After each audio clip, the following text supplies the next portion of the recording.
મિત્રો, આજના લેક્ચરમાં મારી યુટ્યુબ ચેનલમાં આપનું સ્વાગત છે। આજનો લેક્ચર છે આપણો ધોરણ 9 ગણિત, ચેપ્ટર નંબર 11 પૃષ્ઠફળ અને ઘનફળ। તો આજના લેક્ચરમાં આપણે સ્વાધ્યાય 11.4 ના દાખલા નંબર 4 થી શરૂઆત કરીએ। દાખલા નંબર 4 થોડોક ડિફિકલ્ટ પણ કહી શકાય અને અગત્યનો પણ કહી શકાય, કારણ કે આખા દાખલામાં ગણતરી માટે કોઈ રકમ આપી નથી, આપણે ધારવાની છે। તો શરૂઆત કરીએ કે જો ચંદ્રનો વ્યાસ આશરે પૃથ્વીના વ્યાસના ચોથા ભાગ જેટલો હોય, એટલે કે ચંદ્રનો વ્યાસ પૃથ્વીના વ્યાસથી ચોથા ભાગનો છે, એટલે કે સમજો કે પૃથ્વીનો વ્યાસ ધારો કે 4 હોય તો ચંદ્રનો વ્યાસ 1 આવશે, ચોથો ભાગ એટલે 1 થાય। 4 નો ચોથો ભાગ કરીએ આપણે તો 4 ભાગ્યા 4 એટલે કેટલા થાય? 1। તો એનો મતલબ એવો થયો કહેવાય કે પૃથ્વીનો વ્યાસ ચંદ્રના વ્યાસથી 4 ગણો છે। તો એવું કહી શકાય કે પૃથ્વીનો વ્યાસ ચંદ્રના વ્યાસથી 4 ગણો છે। હવે જે રીતે વ્યાસ હોય એ જ રીતે ત્રિજ્યા પણ હોય, તો પૃથ્વીની ત્રિજ્યા પણ ચંદ્રની ત્રિજ્યાથી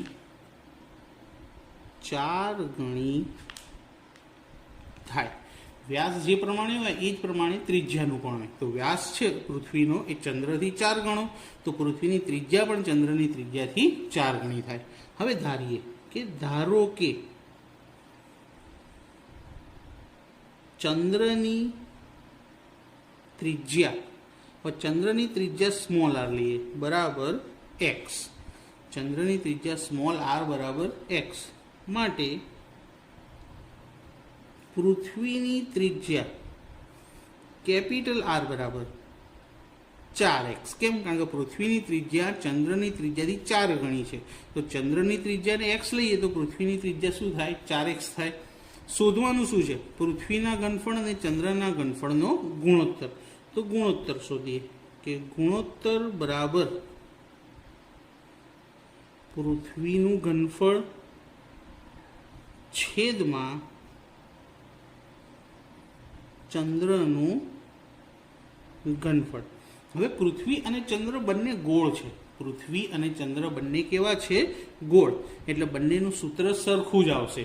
તો ગોળના ઘનફળનું સૂત્ર 4/3 પાઈ, પણ પૃથ્વીની ત્રિજ્યા કેપિટલ આર લીધી છે તો કેપિટલ આરનો ઘન લખવાનો, છેદમાં ચંદ્રનું ઘનફળ એ પણ 4/3 પાઈ, પણ કેવો? સ્મોલ આરનો ઘન। હવે કિંમતો મૂકીએ અને પછી છેદ ઉડાડીશું। તો ઉપર જો પહેલા 4/3 ઉડી ગયા, પાઈ પણ ઉડી ગયા, તો ઉપર શું વધ્યું? કેપિટલ આર ઘન અને સ્મોલ આર ઘન। હવે આની કિંમત કે કેપિટલ આરની 3 ઘાત, તો કેપિટલ આર કેટલા છે? 4x, તો 4x કેટલી વખત લખવા પડશે? 3 વખત, છેદમાં સ્મોલ આર, તો સ્મોલ આર બરાબર કેટલા છે? x, તો x કેટલી વાર લખવો પડશે? 3 વખત। કેમ? કારણ કે સ્મોલ આરનો પણ ઘન હતો। હવે x ઉડી ગયા, ચોકું 16 ચોક 64, છેદમાં કશું નથી વધ્યું તો 1, તો માટે ગુણોત્તર બરાબર 64/1। તો ગુણોત્તર શું મળ્યો આપણને? 64/1 મળ્યો। હવે આપણે જોઈએ દાખલા નંબર 5। તો દાખલા નંબર 5માં શું કીધું છે કે 10.5 સેમી વ્યાસવાળા અર્ધ ગોળાકાર પાત્રમાં કેટલા લીટર દૂધ સમાવી શકાય? હવે કોઈ પાત્રની અંદર કેટલું પ્રવાહી સમાય છે તે શોધવું હોય તો એના માટે પાત્રનું ઘનફળ શોધવું પડશે। તો સૌથી પહેલાં તો આપણને કિંમત કોની આપી છે? વ્યાસની। તો લખી દઈએ પહેલાં કે વ્યાસ કૌંસમાં d બરાબર 10.5 સેન્ટીમીટર। વ્યાસ પરથી શું મળે આપણને? ત્રિજ્યા। તો ત્રિજ્યા r બરાબર d/2, એટલે કે વ્યાસ/2। વ્યાસ કેટલો છે? 10.5/2। પોઈન્ટ કાપી લઈએ તો 105/2 આ પોઈન્ટ પછી 1 અંક હતો એટલે 0 આવી જાય, તો 2 હતા તો 2 દાન 20 થઈ જાય. તો આટલા સેન્ટીમીટર શું મળ્યું આપણને? ત્રિજ્યા મળી. હવે કેટલું દૂધ સમાય એના માટે ઘનફળ શોધીએ. પાત્રનો આકાર શું છે? અર્ધ ગોળાકાર પાત્ર. તો અર્ધ ગોળાકાર પાત્રનું ઘનફળ. હવે અર્ધ ગોળાકાર પાત્ર છે એટલે એનું ઘનફળ આવશે 2/3 પાઈ r ની 3 ઘાત. તો 2/3 ગુણ્યા પાઈની કિંમત 22/7, ત્રિજ્યા 105/20, 105/20, 105/20. સૌથી પહેલા 7નો છેદ ઉડાડીએ. 15 × 105. હવે આ 3નું પણ ઉડી જશે. 3 × 5 = 15. 5નો છેદ 20 જોડે ઉડશે. 5 × 4 = 20. ત્યારબાદ 2 × 2 = 4 અને 11 × 2 = 22. તો આ 20 આખા ઉડી ગયા. હવે ઉપર શું વધ્યું?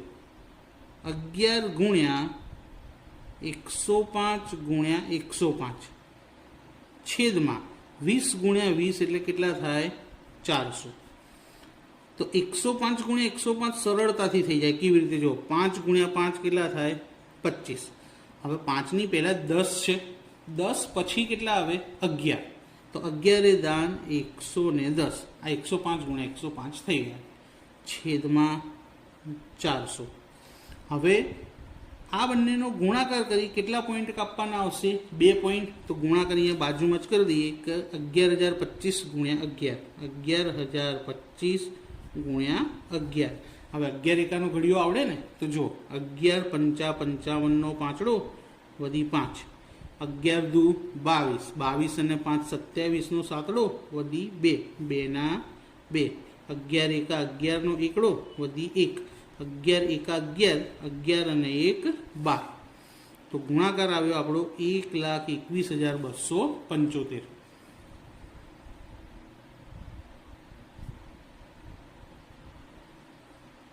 હવે છેદમાં 400 છે, તો 400ના 2 શૂન્યના 2 પોઈન્ટ અહીંયા કાપી લઈએ અને છેદમાં ખાલી શું રાખીએ?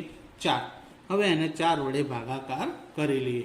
જોજો સંપૂર્ણ ગણતરી બાજુમાં બતાવું છું, ભૂલ કરતા નહીં. તો 1212.75 ભાગ્યા 4.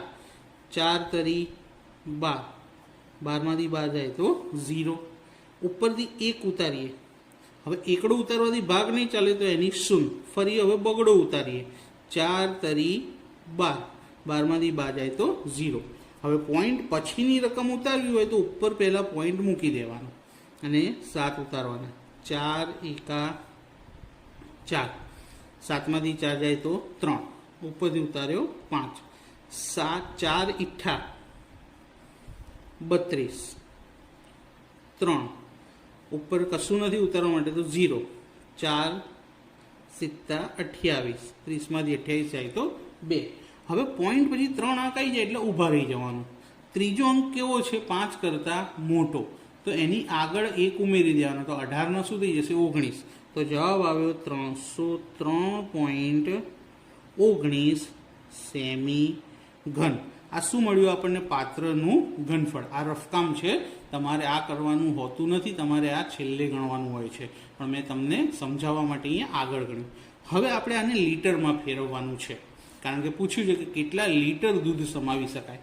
તો પદ મૂકીશું કે 1000 સેમી ઘન બરાબર 1 લીટર. તો 303.19 સેમી ઘન બરાબર કેટલા? તો 303.19 છેદમાં 1000. ઉપરવાળી રકમ છેદમાં આવી જાય. હજી બીજા 3 પોઈન્ટ કાપવાના. તો અહીંયા પોઈન્ટ છે તો 3 કાપીએ તો 1, 2 અને 3 આગળ આવી જશે.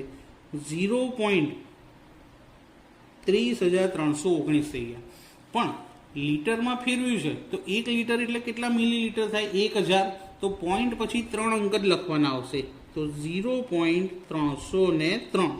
કેમ? કારણ કે ચોથો આંકડો 1 હતો, 5 કરતાં નાનો, એટલે આગળ ઉમેરવાની જરૂર નથી. પોઈન્ટ પછીના 3 અંક લખી દીધા, 303 જોડે લખી દઈએ લીટર, અને નીચે આન્સર લખી દઈએ કે માટે પાત્રમાં 0.303 લીટર દૂધ સમાય. જો તમે આ રીતે સરળતાથી અને સ્વચ્છ દાખલો ગણ્યો હશે, રફકામ તમે આગળ ના ગણતા, પહેલાં પણ કીધું હતું, ફરી કહું છું, રફકામ છેલ્લે કરવાનું, પણ પાત્રનું ઘનફળ આ રીતે શોધ્યું હશે અને ત્યારબાદ એ સેમી ઘનને લીટરમાં ફેરવ્યો હશે સરળતાથી અને સારી રીતે, તો આમાં એક પણ માર્ક કપાશે નહીં. ગણતરી થોડી તકલીફવાળી છે, એટલે આ દાખલો પણ અગત્યનો કહી શકાય. તો મિત્રો, આજનો લેક્ચર કેવો લાગ્યો મને કોમેન્ટ કરીને જરૂરથી જણાવજો, અને જો પસંદ આવે તો લાઈક પણ કરજો અને તમારા મિત્રોને શેર કરજો, અને ચેનલને સબસ્ક્રાઈબ કરવાનું ભૂલતા નહીં. Thank you.